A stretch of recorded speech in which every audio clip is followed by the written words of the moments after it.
Hi guys, today's video is World War One Oversimplified Part 2. Part 2, we said it would come out in an hour, and it has. It has. And if in the future that means nothing to you, but if you haven't checked out Part 1, top link in the description. Part 1 was good. It was good, it was getting into it, so I'm ready for this now. Definitely. I feel like this though, because I said in Part 1, I've seen a lot of Oversimplified.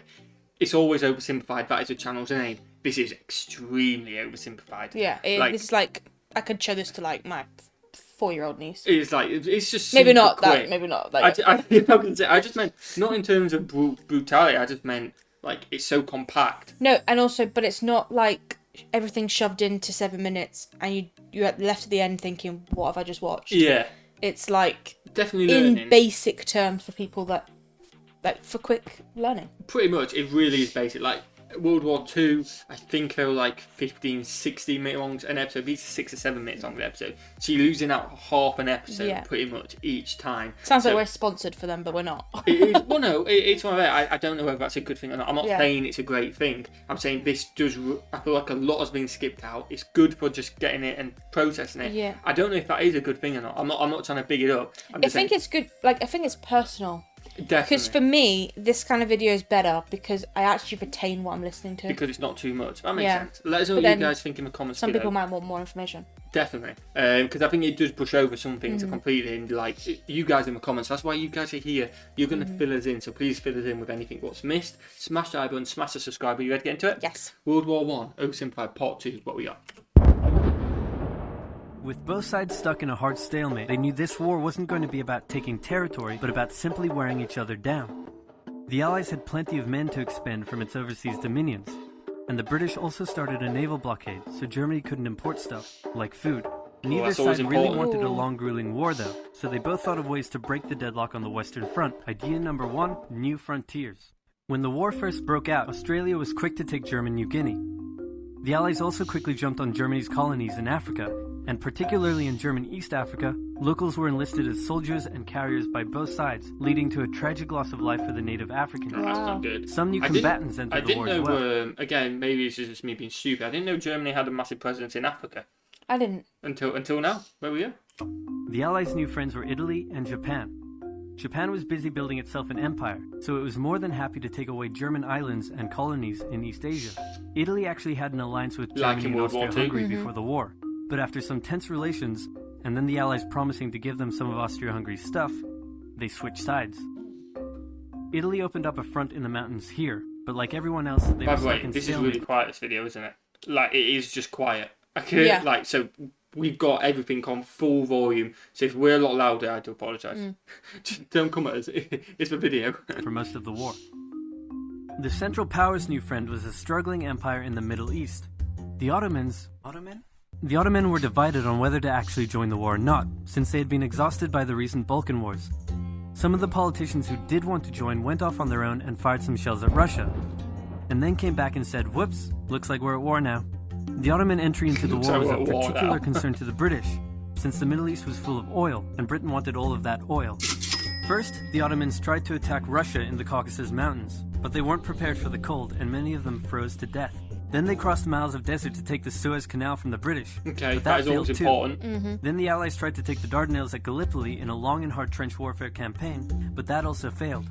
The Ottomans blamed their initial losses on the ethnic Armenians living within Ottoman territory, and the resulting Armenian genocide led to the deaths of 1.5 million people.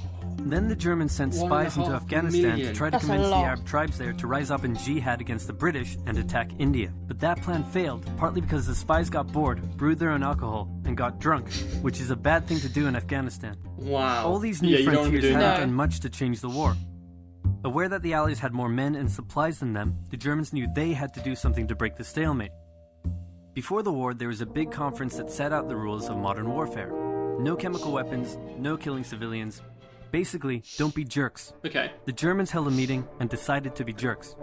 Zeppelin air raids commenced over British cities. They also started attacking the Allied trenches with chlorine gas, and they used submarines to sink civilian ships. What? One such civilian ship was the Lusitania, which had 159 Americans on board when it was sunk. Wow. Further swaying US opinion against the Germans. Not to be completely unfair to the Germans, the Allies also engaged in chemical warfare. We are dog sitting, which is why we're here. And they do randomly bark. Ted, you alright, mate? You alright? You coming here? No, he's fine. He's fine. He's fine. Soon after, and they had been hiding anti-submarine weapons on their civilian ships, which let the Germans justify their attacks. Meanwhile, Austria-Hungary still hadn't dealt with Serbia, so the Central Powers enlisted some help. As if Serbia's still hanging Bulgaria on. wished it was bigger and was still bitter about losing the Second Balkan War. The Central Powers promised to make all of Bulgaria's wildest dreams come true if they helped, so they signed on, and together they knocked out Serbia. The Serbian troops retreated through Albania, which was neutral but had some ties to Austria-Hungary. So Austria-Hungary entered Albania in a friendly invasion to chase down the Serbians, many of whom escaped by sea. It's 1916, and a lot is happening. Yes, As if they didn't have enough Just a bit. enemies already, Germany added one more to the list. Portugal had been getting a bit chummy with the Allies behind the scenes, and Germany didn't like that one bit.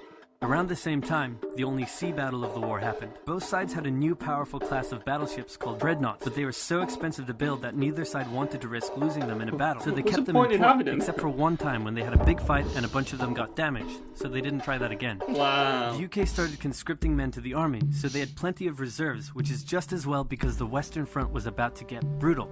The longest and one of the bloodiest battles of the war started when the Germans launched an attack around the French city of Verdun. The French defended it desperately, leading to hundreds of thousands of casualties. Under pressure, the French called on its allies to do something to draw the Germans' attention away, so the British started their own long and brutal fight, the Battle of the Somme, with 60,000 British casualties on just the first day.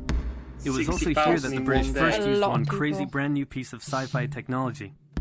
The Russians had been You've got getting to think pushed as back. well, when we're hearing these numbers, I don't know what the population was back then, But it wasn't as much as it is now. significantly less. So that 60,000 equals a lot more Yeah. in today's people, if that makes sense. Yeah, definitely. Mad. Further and further into their own territory. But in response to the French call for help, they began a huge offensive, and did really well until they ran out of supplies and got stuck. Seeing how well the Russians had been doing, Romania decided now would be a great time to jump in and win the war. And then they got pounded. The Greeks were fighting amongst themselves about whether to join the war or not. The king liked the Central Powers, while the Prime Minister wanted to join the Allies. Okay. After a brief national schism, during which the country split into two, the king Oh, finally wow. abdicated and the country reunited. Wow. With Allied help, they began a new offensive. In the Middle East, Russia was pushing into Ottoman territory from the north. The British had also made a landing in Mesopotamia to protect Persia's oil fields. Okay. And they had also sent a small army up the Tigris River to try to take Baghdad. But the army got sieged in the town of Kut along the way, and eventually surrendered. A new offensive was launched from the south with all-out desert warfare. The offensive was aided by one famous British officer, better known as Lawrence of Arabia, who helped lead the Arab tribes in a revolt that wreaked havoc on the Ottoman supply lines. Wow. By the time 1917 rolled around, everyone was exhausted. There were mutinies in the French army, the German populace was starving, and the war had drained all of Russia's supplies. There was no clear winner, and it was still anyone's war. The only question now was, who was going to break first? I mean, that is a big thing about war, and it's all shiny guns, Yeah. new territory I'm going in. Obviously, a lot of lives lost, but at the end of the day, unfortunately, the powers at B don't really care that much, especially back then. No. They didn't really care about it, especially some countries.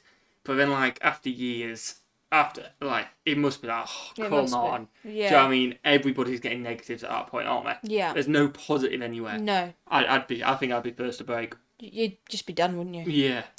And the answer was Russia. Tired of not eating and mad that a crazy magic homeless guy was calling some of the shots, there was an uprising in Petrograd complete with riots and strikes. The riots turned into a full-scale revolution and a new government overthrew the Tsar. Then a few months later, the Bolsheviks overthrew the new government. And they pulled Russia out of the war. Wow. This was great news for Germany, who now only had to focus on the Western Front. But there was still one problem. The pesky United States of America was looking increasingly like it was going to join the war. America had They were been asking selling for it supplies with to the the ships. Allies throughout the war and was getting super rich off the back of it, meaning it was in fantastic shape and was dangerous to the Germans. So Germany sent a telegram to Mexico saying, wouldn't it be crazy cool if you guys attacked America? But the Ooh, British bad intercepted the move. message, showed it to the Americans, and that was the final straw. Bad American move. troops began shipping out to Europe.